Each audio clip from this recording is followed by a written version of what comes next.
If you've ever wanted to start your public speaking journey and you don't know where to begin, this is your sign to just jump in, because we grow by doing.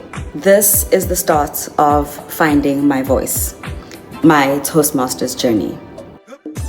I've been wanting to do this for a while and I finally joined Toastmasters.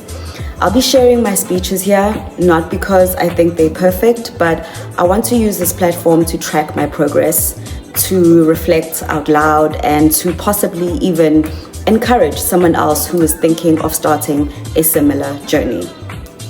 In this video, I will share some context about why I joined Toastmasters, how my first meeting went, what the icebreaker is all about, and how I prepared for my speech. I will, of course, also share my speech at the end. So let me tell you all about it. The first meeting was very welcoming. What happened is the chairman introduced the theme of the day, and the theme was gratitude. The vice president of education then confirmed the agenda and noted any changes. The different meeting roles were introduced. So the roles were a grammarian who gave us the word of the day and its meaning, a timekeeper who explained how the timing rules work, as well as noting that each speech does have different time limits depending on the project and the level of the speech. The AHA counter explained that their role is to help us track our ums and ahs in the speech. And then, of course, the Toastmaster gave an overview of the different pathways available at Toastmasters. In terms of the whole meeting flow, after all the speeches, each speech is evaluated individually, and the evaluators give a detailed feedback and suggestions for improvement. The timekeeper then reviews whether the speeches stuck to the time, which is, a really good way for us to learn the detail or the difference between like when to give too much detail and when to summarize. The grammar role challenged us to use the word of the day and to listen more carefully in terms of how we construct our sentences. I really enjoyed the table topics section because it was lighthearted and fun and full of surprises, getting to know people's different stories. Obviously, I didn't participate this time, but I'm looking forward to doing that when the time comes, because it's going to help me improve my impromptu speaking skills. Naturally, my speech was the first speech of the day because I was doing an icebreaker. And an icebreaker is the first official Toastmaster speech that everyone will do. So I went first, and I have to say that honestly, I was a bit relieved that I got to go first, because in my head, it meant that I couldn't compare myself to the more experienced speakers. How I prepared for my speech is that I started off by doing some long, hard thinking about which parts of my story I wanted to share. And then I did some research on what it takes to deliver a good icebreaker speech. I came across a very helpful video, and I will share the link in the caption. From that video, I got 3 main takeaways. Rule number 1 is do not rely on your notes. Number 2 was share a familiar story. And number 3 was practice, practice, and practice. I realized that all of these 3 things were connected, because sharing a familiar story meant that I didn't need notes, and then practicing allowed me to speak without losing the message, even if I went off script. Interestingly, my personal process was that I started with a title, and then I filled in the details later. Obviously, I wrote and rewrote my speech many times. I read it out loud. I sent myself voice notes, and I practiced. Of course, in the end, I forgot so many of my lines, but I went with what felt like me.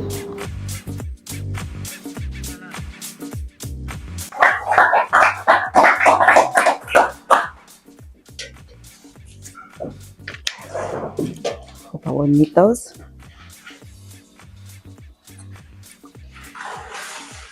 There was a time when I would dance everywhere. I would dance in the grocery store. I would dance at weddings. I would even dance in the rain. I used to be the girl that got up and danced. So what changed? Why did I sit when the music called? For the past few years, I've been going through a fasting of fun, a fasting of community, a fasting of new experiences, a fasting to gain a new qualification. Not new, because I've always worked in marketing, but this time I wanted to understand the business side of things. So I enrolled in a Bachelor of Business Administration. To say that it challenged and stretched me would be an underestimation, because I started my study journey at the exact same time as I started a new role.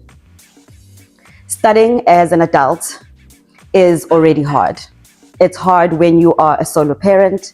It's hard when you are a professional. It's hard when you are navigating moving back home. It's hard when you're starting a new role. And I was doing all of that simultaneously. In my new role, I was tasked with the responsibility of leading, growing, and nurturing a global learning community, which gave me the chance to work across geographies and time zones. Amazing. Except I'm a team of one, so it was a very demanding task. And I did that while pursuing my BBA. I had to give something up. I had to give something up in order to gain something new. So, at the recommendation of my friend, I joined a women's social club. Kind of like a society, but without the Stokvel. We go out to eat together, we try out new activities, we even go away on weekends, and you would never believe that we are strangers. That community helped me hear the drum of my beat. See, I wasn't ready to dance yet, but at least now I could hear the music. Because my darkest days were when I couldn't hear anything at all. It was as if I'd become deaf or the drum had stopped beating, and that silence lasted days. It lasted weeks, months, and possibly even years. That's when I stopped dancing. My heart lost its beat and my feet lost rhythm. I was diagnosed with depression, but thankfully I had the tools and the community to help me through it. But I still had to do the work. At first I was embarrassed to ask, what is the work? And when I finally got the courage, a coworker explained that the work is different for everyone, but that most tools will work for most people. And it was things that I knew, things that I used to do. The difference, she said, it was intention. So I started waking up early, praying, meditating, journaling, doing breath work, even physical exercise. And before I knew it, I wasn't doing the work to reach some level or to achieve something. I was just doing the work for the work. So that community found me just at the right time, because soon after that, I started to hear the beats of the drum.